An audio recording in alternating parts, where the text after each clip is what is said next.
네. 손해상사 아시죠? 모르죠. 인카 분당에서는 제가 한 1년 정도 했어요. 1년 좀 됐나? 1년? 네. 그 정도 됐고 한 달에 한 번 오고 있습니다.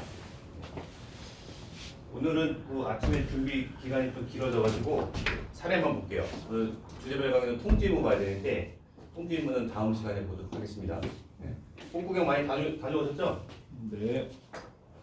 꽃구경 안 며칠만 다니셨어요? 하셨나 봐요. 네? 며칠만 다녀오셨나 맨날 다니시면 모르지? 벚꽃이 너무 빨리 져가지고 그죠? 저는 내일 가가지고 꽃구경해요. 그치 집에 내 꽃 있잖아. 이번 달이면 이번 달 이제 말? 꽃 다 졌어요. 이팝나무가 없어. 나왔잖아. 아니야, 이팝나무. 아 이팝나무. 이팝나무 제일 좋아해요. 아 그래요? 네. 이팝나무 필 거예요. 그러다 보니까 철쭉 엄청 폈던데. 이팝나무에 하얀 게 이렇게 쳐진 거 그거 아니에요? 이게 팝콘처럼 쫙. 그러니까요. 하얀. 강의에 좀 집중하시고요. 상품 이런 데 좀 감이 관심 좀 어떡해. 가져주시고 나무 이런 데 관심 갖지 말고. 자, 오늘은 이제 그 좀 어두운 주제에 대해서 그 설명 좀 드릴 거예요. 자살보험금인데 이 자살보험금이 재해하고 상해 사망을 받는 케이스들이 있어요. 근데 이 자살보험금이 예전 같은 경우에는 자살에 대한 계획, 암시, 예정 이런 것들이 다 배척돼야지만 재해 사망으로 인정돼요. 그래서 암시, 계획, 예정, 유서죠? 대표적으로 유서가 있으면 안 돼요. 네. 그러면 무조건 자유로운 의사결정을 할 수 있었다 보기 때문에 재해 사망, 상해 사망에 해당이 안 됩니다. 그래서 유서 있으면 무조건 끝난 거예요. 요새 찾고야 돼. 그렇죠? 네. 근데 경찰서에서 이제 내사 할 때는 유서가 있다 그러면 항상 첨부해요. 왜냐면 타살 혐의점 없다 바로 종결을 하려고. 그래서 유족들이 유서 썼어요 그러면 가져오라고 해요. 가져오고 첨부해서 바로 내사 종결. 네. 왜냐면 타살 혐의점이 없으면 바로 결제가 되니까 빨리 종결하려고 하는 거예요. 그래서 경찰서 그 정보공개 신청하면은 그 유서 사본이 다 나옵니다. 그래서 유서가 있으면 안 되고 그리고 문자 메시지 뭐 SNS에 자살을 암시하는 뭐 낭떠러지 사진이 펼쳐져 있고 프로필 사진에 잘 먹고 잘 살아라 나는 간다. 보험금 얼마 나오니까 잘 먹고 잘 살아라. 이런 식으로 썼다. 그러면요 안 돼요. 네. 그리고 자살의 방법 도구도 중요합니다. 내가 목을 매서 자살할 거야. 목걸이 준비해야죠. 그럼 예정기에 암시로 봐요. 그것도 안 돼요. 번개탄 펴서 자살하겠다. 번개탄 구매했을 거 아니에요. 안 돼요. 네. 근데 기조가 재작년 대법원 판결문 나오고 나서 기조가 완전히 싹 바뀌었어요. 유서가 있어도 됩니다 이제. 목권을 구조해도 돼요. 번개탄 구매해도 됩니다. 그래서 요즘에 그 기조는요. 그 심리부검이라고 있어요. 심리부검. 심리부검은 이 심리를 그러니까 정신적인 그 상태에 대한 분석을 하는 전문가들이 있습니다. 그래서 자살 행위 당시에 이 사람의 그 생각이나 행동 그리고 주변 사람들이 진술한 내용 뭐 이런 것들을 토대로 해가지고 이 사람의 심리 상태가 어땠느냐 이거 부검하는 거예요. 그래서 그 상태에서 심실 상실의 상태가 있었고 자유로운 의사결정할 수 없는 상태였다 그러면은 인정이 된다는 거예요. 유서가 있어도 이제 됩니다. 그래서 제가 저희 회사에서 최근에 처리했던 3건의 사례를 보여드릴 거예요. 3건의 사례 다 지급받은 케이스인데 이 사례를 보시고 비슷한 사례가 있으면은 한번 청구 여부 한번 검토해 보시기 바랍니다. 자, 우리나라는 하루에 41명 정도 자살해요. 그래서 작년에도 13,000명 이상 자살했습니다.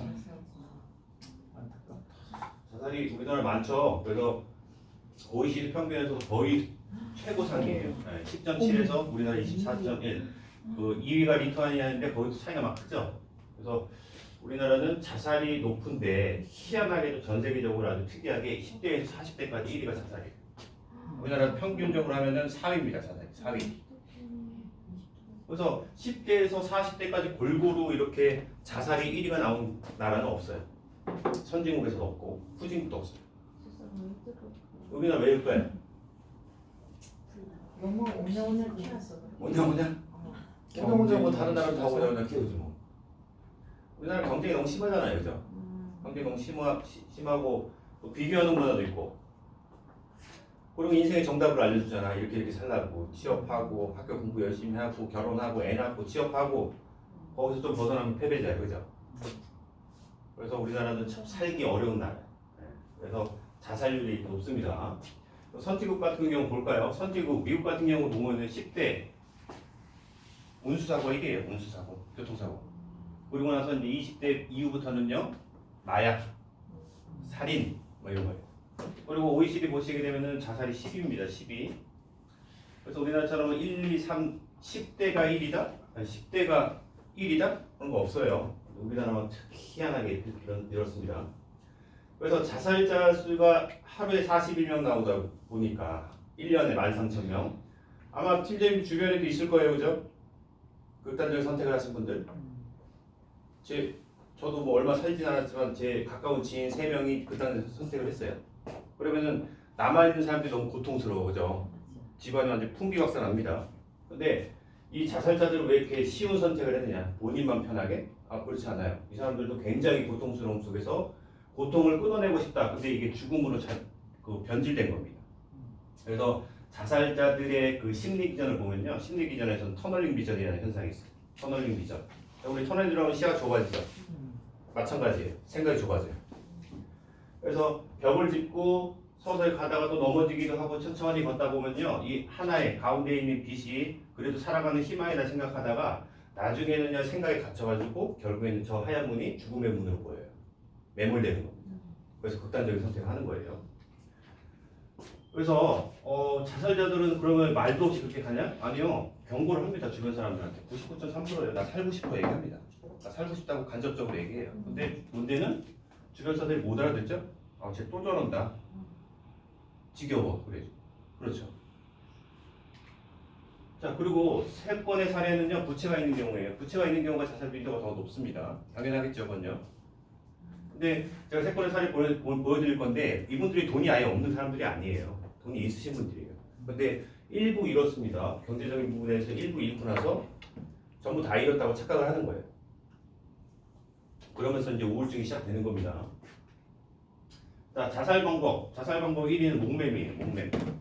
47.8%. 이거 학습 효과예요. 목매. 아니 목 매달면 얼마나 괴로운데 목 꺾이죠. 동맥 막혀가지고 얼굴 호해지면서 모든 구멍에서 배설물 다 나오잖아. 얼마나 추해 죽을 때. 근데 목매임 자살의 1인의 학습 효과가 사람이 가장 편하게 죽는 방법은요. 스카프를 메고 앉아서 문고리에 딱 걸어두세요. 그리고 수면제 먹고 주무시면 바로 가요. 아주 편안하게.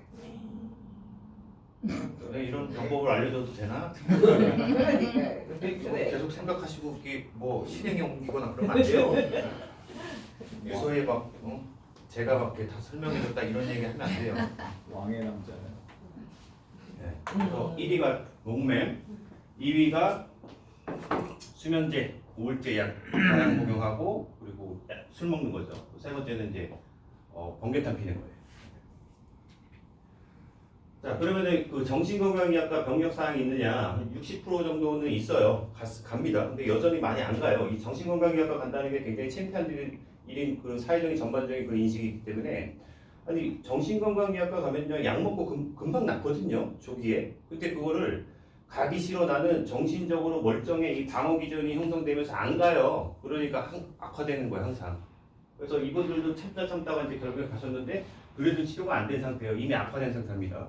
우리가 암 진단 받아요. 말기에서 가가지고 치료받으면 효과가 있어요? 없어요. 정신도 마찬가지입니다. 그래서 조기에 발견했으면 바로 가셔서 약 드셔야 돼요. 그래서 실무에서는요 정신과 병력이 있는 그 차트 내용이나 이런 것들이 있어야지 증명이 되기 때문에 있어야 되고요. 근데 만약에 소송으로 간다? 소송으로 가면 정신과 병력이 없어도 가능해요. 없어도 심리 부검을 통해서 밝혀냅니다. 자, 오늘 3번 보실 사례는요 양극성 정동장애 조울증이에요. 자, 보시게 되면 양극이죠. 양극성 정동장애 조울증이라고 하는데 이건 기분장애 일종입니다. 조증사파, 우울증사파 계속 반복돼요.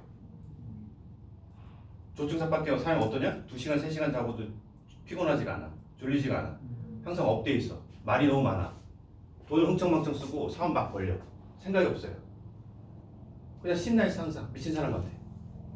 근데 우울증사파 딱 오잖아요. 어떻게 돼요? 고립돼요. 방에서 안 나와. 불 꺼놓고. 말도 없고. 울기만 하고. 네. 그 다음에 우울증 사파에서 이제 그 막판에 오면요 방어기제 형성돼요. 조증 사파 때 나 그래도 행복했어 심리적으로. 그래서 조증사파를 계속 옮겨가고 싶어요. 그럼 조증사파를 다시 가. 그럼 또 생각 없이 사는 겁니다. 그리고 우울증사파 이렇게 반복되잖아요. 그럼 사람의 뇌가요 망가져요. 호르몬이 우리가 항상 보상 기전으로 해서 즐거운 이런 호르몬이 나오는 건 도파민이잖아요. 우리 머리의 중뇌에서 도파민이 막 형성되면서 기분이 좋잖아요. 근데 이 도파민이 계속 나오면 안 돼요. 계속 나오면 미친 사람이에요. 도파민이 어느 정도 제어되려면 우리 뇌 편도체에서 또 활성화시켜줘야 돼요. 불안 심리를 가중시키는 이 편도체 역할도 있어요. 그러면 사람이 항상 항상성을 유지해야 돼. 호르몬도 많이 나와서는 과다하게 나와서는 안 되고 적당하게 나와야 되고 그리고 서로 호르몬이 결합돼야 돼요. 근데 도파민이 계속 나온다 그러면요 불균형 깨지는 겁니다. 인체의 그 신경전달 물질 체계가 깨지는 거예요. 그래서 정신건강의학과에서 약을 드시라는 건요 그 불균형된 거를 균형으로 맞추는 거예요. 맞추는 작업입니다. 그래서 우리 호르몬은 항상 항상성을 유지해야 된다.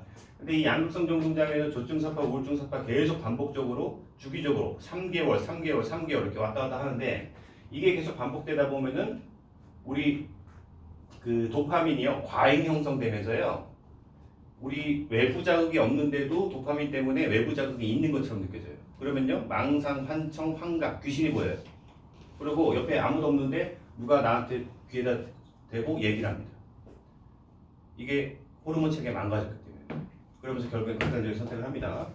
자, 그래서 정신건강의학과 가시면요, 일주일 이상의 조증사파 유지됐다. 그리고 2주일 이상의 우울증사파 이어졌다. 그러면요, 체크리스트를 줘요. 이 간이 검사인데 여기서 9개 중에 5개 이상이 해당된다. 그러면요, 정밀 심리평가 들어갑니다. 거기서 조울증 진단 확정 내리는 거예요.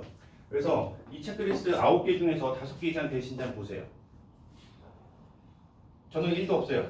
저는 우울감이 1도 없어. 하나도 해당이 안 돼. 이거 되시면 바로 병원 가셔야 됩니다. 바로 병원 가셔서 약 드셔야 돼요.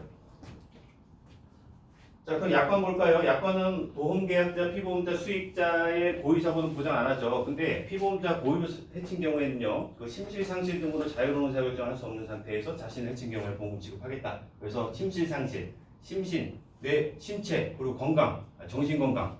여기서 신체는 내가 술을 많이 먹고 명정 상태다, 마약 약물에 취해 있다, 뭐 이런 것들이고, 그리고 정신은 정신질환 상태죠. 뭐 조현병, 조울증, 정신분열증, 우울증, 공황장애 뭐 이런 것들이겠죠. 이게 1차적으로 확인돼야 돼요. 그리고 자살 행위 당시에 자유로운 의사결정 할 수 있었느냐 이것도 판단하는 거예요. 그래서 두 가지가 만족시켜야 됩니다. 자, 이거는 작년도 9월 달에 파주의 운정호수라는 곳에서요. 그 교각의 다리에다가 목을 메고 자살하셨습니다. 오후 3시에. 보통 자살하면은 그 사람 없는 외진 데에서 자살하는데 이분은 나르시시스인가 모르겠는데 사람 번잡하게 있는 곳에서 그냥 거기서 자살해요. 네. 그래서 산책하신 분이 발견해서 신고를 하십니다. 자, 이거는요 우울증이 시작되기 3년 전부터요 다단계 투자해가지고 1억 날려먹었어요. 그때부터 우울증이 시작돼요. 도저히 안 되겠다. 병원 가야 되겠다. 약 드시고 하는데 이미 악화된 상태에서 가신 거예요. 쭉 하다가 보니까 매일 2-3시간 자서 머리가 띵하대. 이게 불면증, 우울증이 심각해지면 불면증이 동반돼요. 근데 불면증이 얼마나 안 좋은 거냐면은 잠을 못 자잖아요. 그럼 우울증 악화 상태를 8배 이상 악화시켜요. 그래서 우울증이 있다, 잠을 잘 자? 그럼 벗어날 수 있어요. 근데 우울증이 있는데 불면증까지 같이 와? 그러면요 중증도 우울증 에피소드로 바로 넘어갑니다. 그러니까 잠을 못 자는 게 굉장히 치명적인 거예요. 우울증 환자한테는요. 자, 그래서 이분이요 조증 상태 때 어떻게 하느냐? 조증 상태 때는요 막 나 돈 잘 벌 수 있어 이렇게 허언증 걸린 사람처럼 이렇게 하다가 우울증 그 시기로 넘어가면요 우리 와이프가 죽었다, 살해당했다 이렇게 신고해요. 112에. 망상 온 겁니다. 망상 환청 온 거예요. 누가 길 가는 누가 뭐 야구 배트로 머리를 쳐가지고 살해했다 이렇게 한 거예요. 그래서 경찰이 살인 사건이야? 출동했겠죠. 출동했더니 사모님이 집에서 식사를 하고 계시네. 그래서 끝났어. 근데 두 번째 또 신고했더니 또 살해당했대. 경찰관이 또 갔더니 사우나에 있어 배우자가. 또 3번, 4번 계속 신고하니까 경찰이 안 되겠다. 즉결 심판 넘겨버립니다. 20만 원. 부과하고 넘겨올 때 이분이 열받았나 봐. 경찰서 가가지고 난동 펴요. 옷 벗고 소리 지르고 물건 파괴하고 막 하는 겁니다. 그래서 경찰 사법경찰관이 직계가족 2명 이상의 동의를 얻어가지고 정신병원에 감금시켜야 돼요. 우리 정신병원에 막 입원시킬 수 있어요? 직계가족 2명 이상 동의 있으면 입원시킬 수 있어요. 자녀가 있다 그럼 2명 이상. 자녀가 없어? 그럼 배우자 1명의 동의만 있어도 정신병원에 입원시킬 수 있어요. 그래서 입원하고 2달 동안 입원하고 퇴원하자마자 목매고 정신병원 2달 입원하면 뭐 할까요? 병원에서 재우겠죠. 재워요. 계속 재워요. 치료하는 게 아니라 난동 피니까 그냥 재워요. 계속. 그럼 치료가 되겠어요? 이게 2달 동안? 안 됩니다. 그래서 퇴원하자마자 355만 원 배우자한테 입금해요. 입금하고 이거 내 전 재산이다. 잘 먹고 잘 살아라. 난 간다. 이렇게 한 거예요. 그래서 배우자분이 경찰 신고해가지고 발견된 겁니다. 355만 원 전 재산이래요. 근데 이분 돈이 없는 사람이 아니에요. 아파트 부채 없이 본인 명의로 있습니다. 또 예금 통장 5천만 원 또 있어요. 돈이 없는 분이 아니에요. 근데 1억 날려먹었다고 해서 이분이 그 생활이 안 되시는 분이냐? 그렇지도 않습니다. 근데 일부 잃었다는 생각 때문에 모든 걸 잃었다고 이제 착각하는 거예요. 다단계 투자로 이제 1억 날리고 나 뭐 떼돈 벌 수 있다. 그 부자 된다. 이렇게 조증 상태에서 이러고 우울증 상태에서는 안에 살아야겠다. 망상 환청에 시달리고. 자, 2번째 사례 볼까요? 2번째 사례는 치과 의사예요. 치과 의사. 그 앞에 사례는 그래서 재산만 봉급이 나갔나요? 3건 다 받았습니다. 다? 네. 그 2번째 사례는 치과 의사인데 치과 의사가 뭐 원인은 모르겠어요. 우울증이 시달립니다. 의사니까 알겠죠. 약 빨리 먹어야 되겠다. 약 먹었더니 졸려요. 정신건강의학과 약은요 중추신경계를 억제하는 거예요. 그리고 호르몬을 억제해서 균형을 맞추는 약이에요. 그러니까 사람이요 확 다운돼. 우울증 환자들은 생각이 많잖아요. 생각이 많으니까 생각을 못하게끔 사람 다운 시켜버리는 거예요. 그리고 졸려요. 계속 불면증이 악화시킨다 그랬죠. 그러니까 자라 이거예요. 생각하지 말고 자라. 그럼 관해 상태에 이르면서 이제 어느 정도 나아지거든요. 그래서 정신건강의학과는요 약 처방받은 것들은 중간에 끊으면 안 돼. 그러니까 아예 먹지 말든가 아예 쭉 먹든가 둘 중에 하나예요. 중간에 끊으면 어떻게 되냐? 우리 호르몬을 맞추기 위해서 정신건강의학과 약을 먹으면은 우리 뇌에서 세로토닌 호르몬이 확 증가해요. 맞추려고. 근데 이걸 임의적으로 끊어버린다? 그러면요 농도가 갑자기 확 떨어지면서 우리 몸에서는 이게 비상 상황이다 여기면서 이게 더 악화됩니다. 악화돼요. 그래서 중간에 끊으면 안 돼. 그래서 호르몬제 같은 경우에도 남성분들 탈모약 먹잖아요. 탈모약 먹다가 중간에 끊으면 어떻게 돼요? 머리 빠지죠. 몇 달 있으면 머리털 다 날라가요. 끊으면 안 됩니다. 평생 먹어야 돼요. 그래서 이런 약은 임의적으로 끊으면 안 돼. 근데 이 의사라는 사람이 그걸 끊었어요. 혼자서. 왜냐면 집도 하는데 계속 졸리고 손 떨리고 하니까 끊어버렸습니다. 그러면서 점점 악화돼요. 이분이 조증사파 때 어떻게 하느냐? 조증사파 때 2-3시간밖에 안 자는데 항상 신나 있어. 그리고 사업을 막 벌려고 생각 없이. 우리 이분이 그 신촌 현대백화점 바로 옆에서 2층짜리 치과병원을 와이프랑 같이 운영해요. 와이프 치과 의사예요. 그러니까 환자도 많아요. 그러니까 경제적으로 어렵지 않습니다. 근데 서울이 아니라 지방에도 2호점 내야 되겠다. 그걸 갑자기 막 하다가 중국에도 3호점을 내야 되겠어. 중국까지 진출합니다. 그러니까 생각 없이 막 벌려요. 대출 받고 막 끌어쓰고 밤에는 뭐하냐? 잠이 안 오고 막 업데이트장 항상 신나잖아. 그러니까 나이트 클럽을 가. 그러니까 애 셋이 있는데 나 미혼이다. 그러고 여자를 막 계속 만나고 다니는 거야. 그리고 이제 우울증 사파 옵니다. 조증 사파 6개월 지났다가 우울증 사파 6개월 딱 오는데 그때 어떻게 하냐? 출근을 안 해. 자기 방에서 한다. 들고놓고. 그리고 맨날 이분이 20몇 층에 살았는데 맨날 창문 열어놓고 밑에 보고 있어. 무섭죠? 같이 사는 사람은. 근데 이분이 또 방어기제 형성됩니다. 조증 사파 때 나 신났는데 좋았는데 다시 조증 사파로 갑니다. 6개월. 벌려던 사업들이 다 망가졌는데 다시 또 대출 받아가지고 또 사업을 벌려요. 또 흥청망청 쓰고 나이트클럽 가고 또 여자 만나고 그걸 3년을 합니다. 3년. 3년을 하고 나서 결국에는 자기 와이프한테 걸려요. 집도 하다가 병원에서 집도 하다가 아내한테 걸립니다. 네, 여자가 있다는 게. 그래서 집도 하자마자 그냥 바로 의사 가운 입고 바로 뛰쳐나가요. 뛰쳐나가서 전화합니다. 미안해 고생시켜서 죽을 자리를 물색해 놓았다. 그리고 끊고 나서 아파트 25층에서 본인의 넥타이로 목을 매서 자살합니다. 근데 제가 이 사건을 경찰서 수사서를 떼가지고 이렇게 보고 있는데, 많이 보던 아파트인데 25층? 우리 아파트야. 어머. 제가 살고 있는 아파트. 이분 제 옆에 아파트에 사시는 분이거든요. 자기 아파트가 아니라 우리 아파트 와서 자살했어. 어머. 근데 난 몰랐어. 너무 조용해 아파트가. 이런 뭐 살인 사건은 아니지만 이 장소에서 죽으면 막 이렇게 폴리스 라인 치고 막 좀 떠들썩하고 막 그런 거 아니 원래? 조용해 너무. 난 몰랐어. 이거 나중에 알게 된 거예요. 저희 아파트에서 또 고3짜리 여학생이 14층에서 뛰어내가 자살했거든요. 밤 9시에. 아파트 그 터가 이상하게. 조용해. 너무 조용해.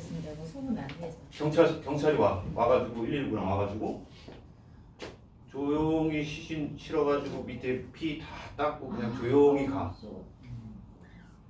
왜 그래요 이거? 아파트 집값 떨어지죠. 아파트도 못 살겠네. 그 저희 아파트요?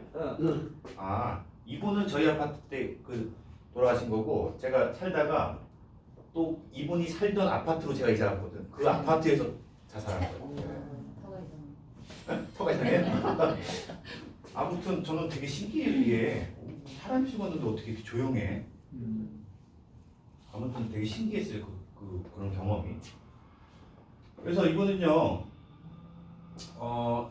미혼인 상태에서 막 여자 만나고 막 보시기에는 그 만났던 내연녀가요 뭐 환자들 문제, 폐혈약도 문제, 매출 감소 문제, 중국 사업이 잘 안 됐다 뭐 이런 것들로 해서 계속 이제 힘들다고 얘기를 했다고 그러더라고요. 그리고 이제 진단받은 건 양극성 정동작입니다. 그죠? 6개월 조증, 6개월 우울증 사파 이걸 3년 동안 하신 거예요. 3년 동안. 그러니까 이건요 배우자가요 미쳐버리는 거야. 진짜 미쳐버려요. 못 살아요. 이건요. 그래서 결국에 갔는데 이 사모님을 제가 만나서 면담을 막 하는데 자기는 이제 너무 속 시원하다는 거야. 3년 동안 너무 괴로웠다는 거야. 자기는 이제 마음이 편하대. 그 말이 좀 이해는 가더라고요. 어느 정도는. 자, 의사가 임의로 중단했기 때문에 증상이 악화됐다. 그래서 이런 소견을 좀 적어줬고요. 요거는 이분은 이제 다 받으셨습니다. 자, 세 번째 사례. 이 학습효과예요. 그 자택 안방 농장 옷걸이 행거에 스카프를 묶은 후에 자살하죠. 학습효과. 제일 편하게 주는 방법. 그리고 실행한 겁니다. 자, 이분은 식당 운영하시는 분이에요. 근데 건물주랑 소송이 붙었어요. 장사가 잘 되는 식당이거든요. 소송 붙었는데 이분이 졌어요. 져가지고 그때부터 우울증이 시작되는 거예요. 이게 트리거가 됩니다. 일단 경제적인 사정 부분이 이것 때문에 자살했다. 만약에 내가 뭐 사기를 당했어. 사기를 당하고 바로 자살했다. 그러면요 신병비관이에요. 이건 못 받아요. 근데 이게 트리거가 돼가지고 우울증, 조울증, 뭐 정신분열증 이걸로 쭉 이어진다. 그러면 이건 받을 수 있는 거예요.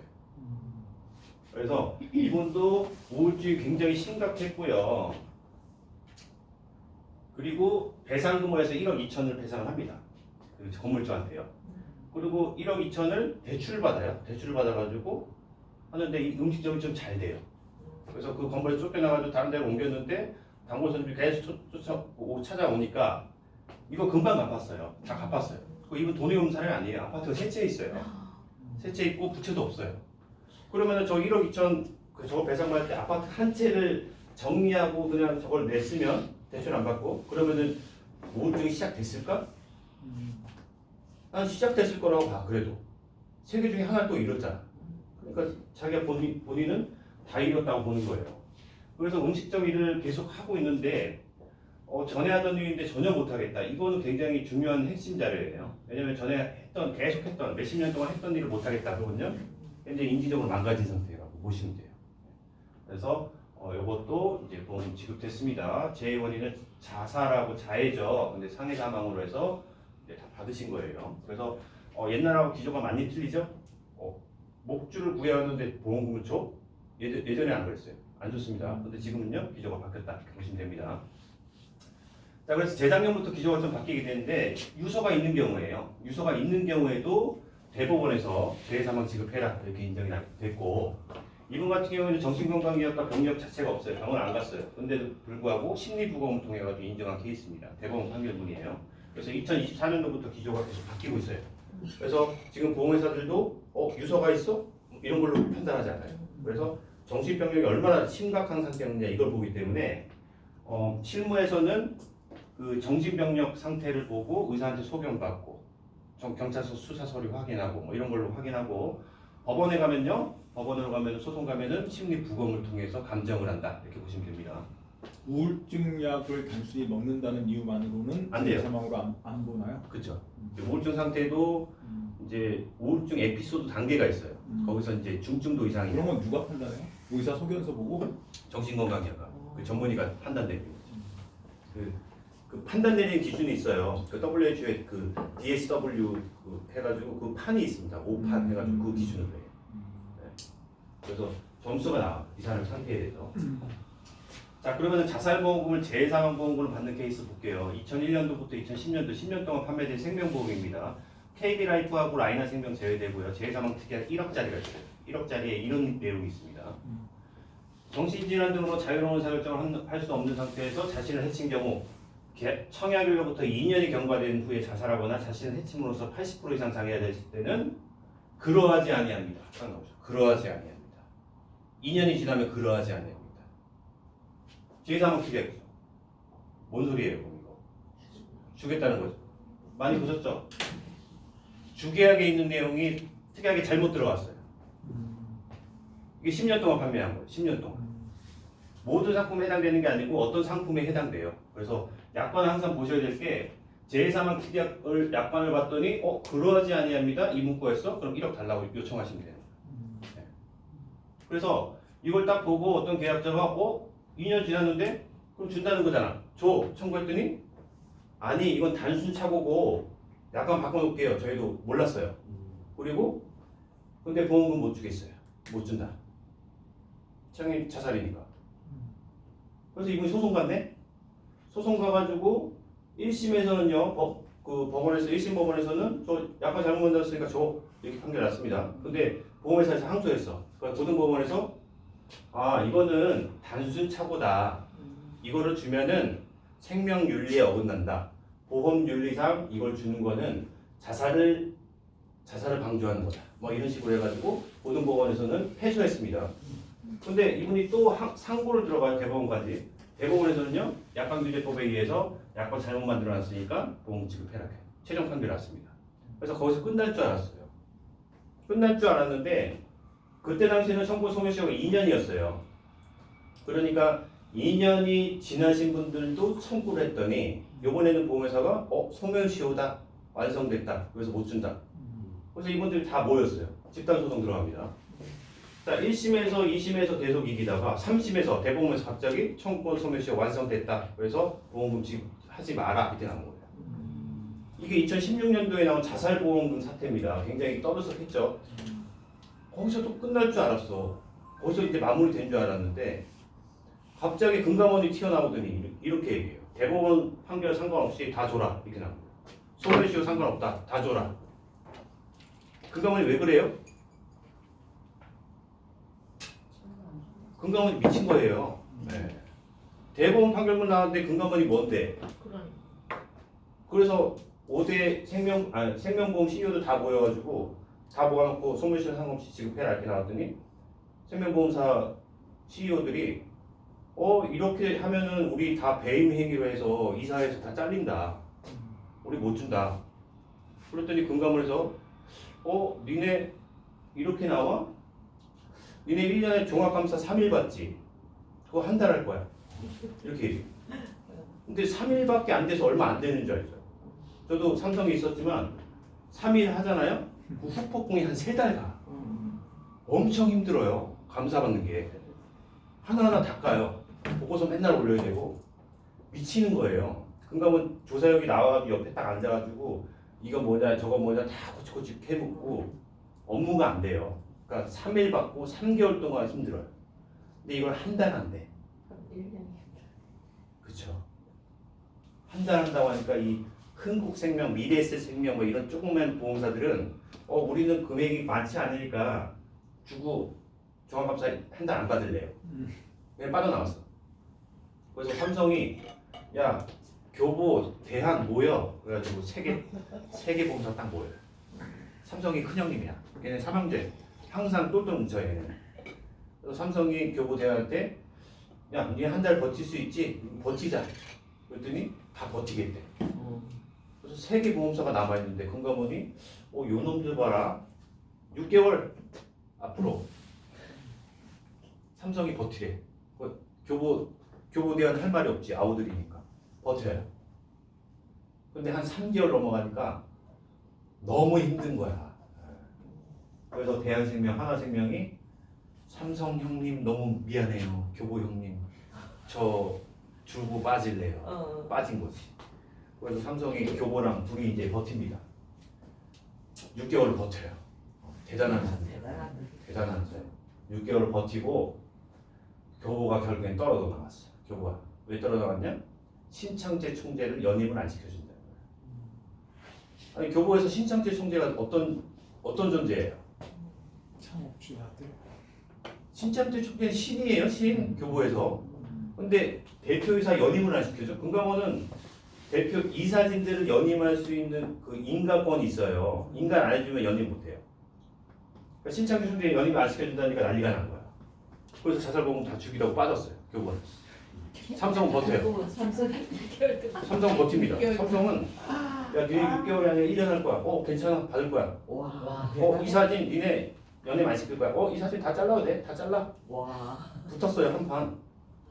근데 결국에 삼성이 졌어. 왜냐?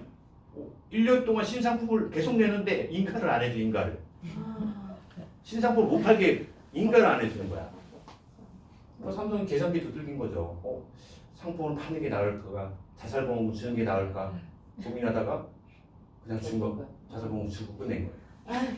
똥꼬집 있는 대로 다 피우고. 이렇게 마무리된 겁니다.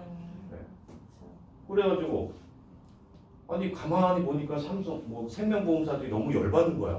대법원 나왔는데 금감원 뭔데? 그래가지고 얘들 다 모여가지고 금감원장 만나러 갑니다. 만나러 가가지고 금감원장한테 야 정치는 하나를 주면 하나를 받는 건데 우리 줬으니까 너 뭐 줄래? 그러니까 금감원장이 야 니네 제일 지금 힘든 게 뭐야? 우리 도수치료가 제일 힘들어. 1년에 2조씩 나가 2조. 도수치료 좀 해결해줘. 그랬더니 갑자기 금감원에서 보도자료를 바로 내죠. 주 1, 2회 4주에서 6주까지만 치료받고 그 이상 받는 건 다 과잉 진료다. 보험금 안 줘도 된다. 보도자료 그냥 내버려요. 아무 상의 없이. 이게 주고받은 거예요. 그래서 자살보험 사태가 2017년도에 그때 참 마무리된 겁니다. 삼성은 그리고 학습 효과 생겨가지고 그 이후에 암 입원비로 해가지고 또 붙었죠. 대법원에서 나왔는데 또 주래 금감원에서. 그래서 삼성이 끝까지 붙었어요 이번에. 그래서 금감원 이겼습니다. 금감원. 대단한 회사예요 진짜. 근데 요즘에 또 어때요? 옛날 그 시절 그때로 다시 복귀하고 있어요. 지금 원바람 부위 갑상선 그 소액암 받으신 분들 소멸시효 상관없이 다 주라고 그랬죠. 2010년도에서 잘못 났어요. 2011년도부터예요. 2011년도부터 2018년도까지 판매된 상품 소멸시효 상관없이 일반암으로 다 지급해요. 네. 비공개 회의에서 그렇게 얘기한 거예요. 근데 뉴스에서 났죠. 뉴스에 났죠. 다 지급하라고 권고했다. 지금 보험회사 그 CEO들이요 다 거부하고 있어요. 대법원에서 나왔는데 니네 뭐냐 또 이제 2차전입니다. 2차전. 이제 종합감사 들어갈 거예요. 그래서 결국에는 갑상선암도 소액암 아니라 일반암으로 다 지급받으실 거예요. 그래서 2011년도부터 2018년 동안 그 상품 뭐냐? 상품 설명서가 없는 상품이에요. 상품 설명서. 상품 설명서가 없는 그 계약은 모집인이 원바람 기준에 대해서 계약 당시에 설명했냐 안 했냐 이걸 보는 거거든요. 금감원에서 뭐라고 하면은 설명했든 안 했든 상관없이 그냥 다 주라는 거예요. 소멸시효 3년 지난 것도 다 주라. 그러니까 보험사 입장에서는 어이가 없는 거죠. 어이가. 네. 금감원이 희한해. 걔네들은 참. 이상하게 걔네들 뭐 꽂히면 그러더라고. 자, 그래서 사담으로 말씀드렸는데 요거 항상 보세요. 자, 이거 속물시효 상관없습니다. 10년 안에 청구하시면 돼요. 10년 안에. 10년. 자살하시고 나서 10년이 아직 안 됐다. 그러면 이거 항상 보셔야 됩니다. 생명보험 가입자들은. 자, 그리고 추락 자살했다. 이거 뭐 실족하고 뭐 구분이 안 되기 때문에 추락 자살 같은 경우에는 자살에 대해서 좀 의구심이 생기긴 하지만 뭐 실족이나 이런 것들 가능성 배제할 수 없기 때문에 추락 자살도 인정이 되고요. 알코올, 수면제, 환각제 투여 상태에서 심실상실 상태에서 자살했다. 뭐 이런 경우. 우울증, 정신질환 상태가 아주 극도, 중증도 이상이었다. 그럼 자살. 말기암 환자, 항암 치료 받는데 너무 고통스러워. 그래서 자살하시는 분들, 이런 분들도 재해 사망에 해당될 수 있어요. 그리고 나는 경제력이 없어. 근데 치료를 받아야 돼. 근데 자식들이 그 치료비를 대주고 있는데 자식도 어려워. 그러니까 자식들한테 너무 미안한 거야. 그래서 자살하시는 분들, 이런 분들도 재해 사망에 해당될 수 있어요. 그리고 친구가 무슨 어느 장소에서 어떤 방법으로 자살을 했어. 근데 이 친구가 이 친구를 따라가겠다고 해서 똑같은 방법으로 자살했다? 그러면 이것도 재해 사망으로 볼 수 있어요. 뭐 이런 것들. 그리고 극도의 공포나 이상이 처해 있는 피난 사고. 내가 공포 상태에서 막 환청이 들리니까 너무 괴로우니까 뭐 뛰어내려서 자살했다. 그러면요, 이것도 재해 사망으로 볼 수 있어요. 이런 것들. 그리고 가혹행위. 뭐 몇 개월, 몇 년간의 가혹행위 당하다가 결국에는 뭐 자살을 했다? 그러면요, 이것도 재해 사망으로 볼 수 있어요. 그래서 자살했다고 무조건 2년 지나면 생명보험에서 일상만 받을 수 있다. 이거 편견을 깨셔야 돼요. 네, 받으실 수 있는 케이스도 있습니다. 자, 그래서 마지막으로 이 자살자들의 그 생각은요. 일단은 우리가 자살을 피하기 위해서 사는 건 아니잖아요. 나랑 잘 살기 위해서 사는 거잖아요. 그러면요, 내 내면에 그 내가 하는 얘기를 기울일 줄 알아야 돼. 그러니까 내가 어떤 사람인지를 알아야 돼요. 근데 우리가 어른이고 인생 오래 살았다고 해서 내 자신은 잘할 것 같죠. 거의 대부분 잘 몰라요, 자기 자신을. 그래서 내면의 소리를 잘 기울이라는 거는 내가 어떤 걸 좋아하고 어떤 걸 싫어하고 어떤 걸 받았을 때 행복하고, 그리고 내 그릇은 얼마나 되는지, 내가 그릇이 작아도 거기서 자책하지 말고 그대로 내 그릇이 작다는 거 인정하고 수용할 줄 알아야 돼. 그게 내 자신이랑 잘 살아가는 방법입니다. 예전에 13세기에요. 로마 황제 시칠리아 왕 프리디 2세라는 황제가 있었는데, 이 황제는 생체 실험을 좋아했어요. 생체 실험.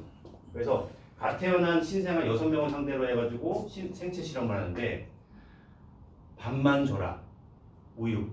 밥만 주고 씻기기만 해라. 그리고 눈 마주치지 말고, 말 걸지 말고, 자장가 불러주지 말고, 스킨십 하지 말고, 아무것도 하지 말라는 거야. 근데 밥만 주고 그리고 씻기기만 해라. 이거 실험을 한 거예요. 얘가 왜 이런 실험을 했냐? 이때 로마에서는 그 히브리어, 그리스어, 라틴어 이 세 가지의 언어를 썼는데, 이건 사람들한테 배우는 언어잖아요. 그러니까 이 프리드리시에는 6명의 신생한테 아무것도 안 하고 있으면 6명이 각자의 언어를 할 건데, 그 언어가 신이 내린 언어다 이렇게 판단하는 게 있어요.